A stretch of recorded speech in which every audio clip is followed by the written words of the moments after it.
नमस्कार, आप देख रहे हैं 9 भारत समाचार। नमस्कार, आप देख रहे हैं नव भारत समाचार। मैं हूं नेहा राठी। आइए देखते हैं आज की बड़ी खबर। तेलंगाना राज्य सरकार द्वारा पिछड़ी जातियों को 42% आरक्षण प्रदान करने वाले सरकारी आदेश संख्या 9 पर तेलंगाना उच्च न्यायालय द्वारा लगाई गई रोक पर प्रतिक्रिया व्यक्त करते हुए करीमनगर जिला कांग्रेस के कार्यकारी अध्यक्ष कोमटि रेड्डी पदक्कर रेड्डी और जिला कांग्रेस पिछड़ी जाति प्रकोष्ठ के अध्यक्ष पुली अजनेयेलु गौड़ ने कई कांग्रेस नेताओं के साथ जिला कांग्रेस कार्यालय में एक प्रेस कॉन्फ्रेंस आयोजित की। उस दिन वीपी सिंह ने आज नरेंद्र मोदी के प्रधानमंत्री रहते हुए केवल भाजपा ने ही पिछड़ी जातियों के आरक्षण को रोका है और पिछड़ी जातियों के प्रति ईमानदार एकमात्र पार्टी कांग्रेस पार्टी है। 9 भारत समाचार तेलंगाना करीमनगर से अब्दुल समद के साथ नवीन कुमार की रिपोर्ट। नमस्कार। ముఖ్యంగా ఈరోజు కాంగ్రెస్ పార్టీ తరఫున బీసీసీ వర్కింగ్ ప్రెసిడెంట్గా మీ ముందర ఈరోజు ప్రెస్ మీట్ పెట్టడానికి ముఖ్య కారణం ఏంటంటే నిన్న జీవో నెంబర్ 9 మీద మన హైకోర్టు స్టే ఇవ్వడం జరిగింది, ఎలక్షన్లు బ్రేక్ కావడం జరిగింది.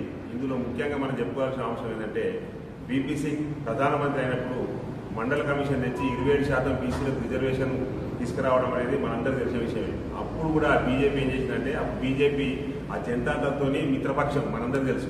అయినా మిత్రపక్షం ఉన్నప్పుడు వాళ్ళు ఈ రిజర్వేషన్ చేయగానే వెంటనే వాళ్ళ మెజారిటీ విత్డ్రా చేసుకోవడం జరిగింది. వీపీ సింగ్ ప్రధానమంత్రి రాజీనామా చేయడం జరిగింది.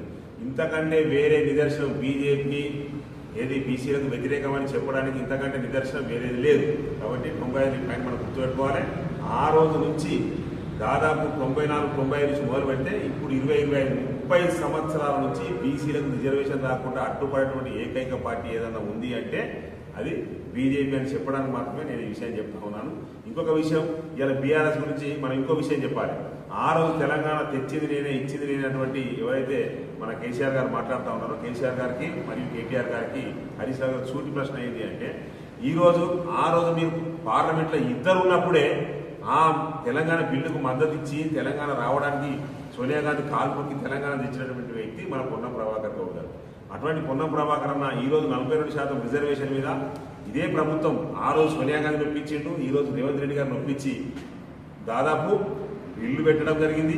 ఆ బిల్లును ఉభయ సభలో ఎమ్మెల్సీ ఎమ్మెల్యేల సభలో ఆమోదించి రాష్ట్రపతి పంపడం జరిగింది మార్చిలో.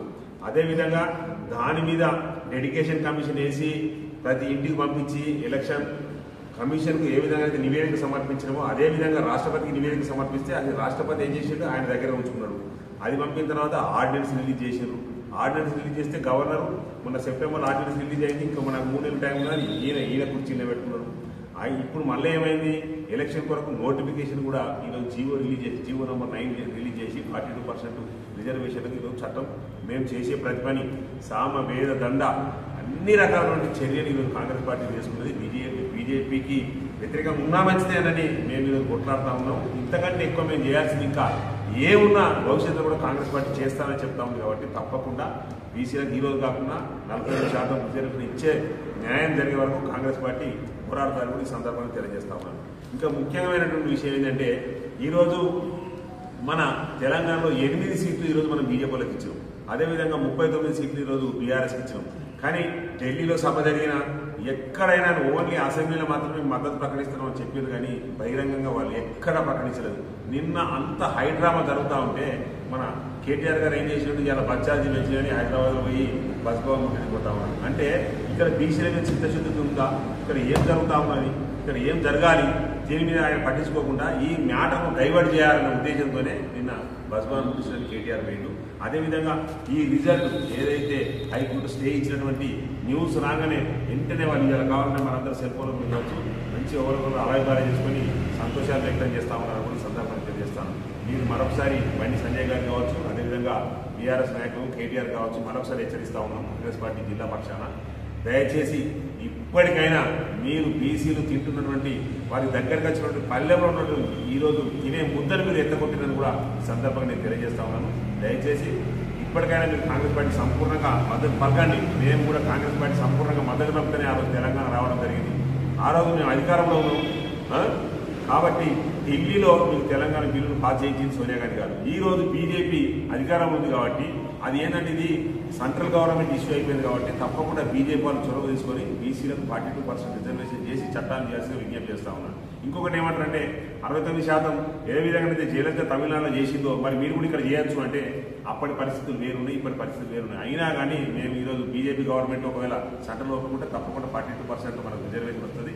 కాబట్టి ఇప్పుడు మా పరిధిలో ఉన్నటువంటి బాధ్యతలు ఏదైతే ఉందో బీజేపీ వాళ్ళు తీసుకొని 42% బీసీలకు ఇంప్లిమెంట్ చేయాలి. ఏదైతే భవిష్యత్తులో ఒక్క బీసీ కూడా బీజేపీ ఓటేయద్దని, బీఆర్ఎస్ కూడా ఓటేయద్దని ఈ సందర్భంగా నేను ప్రతిగా తెలియజేస్తా ఉన్నాను.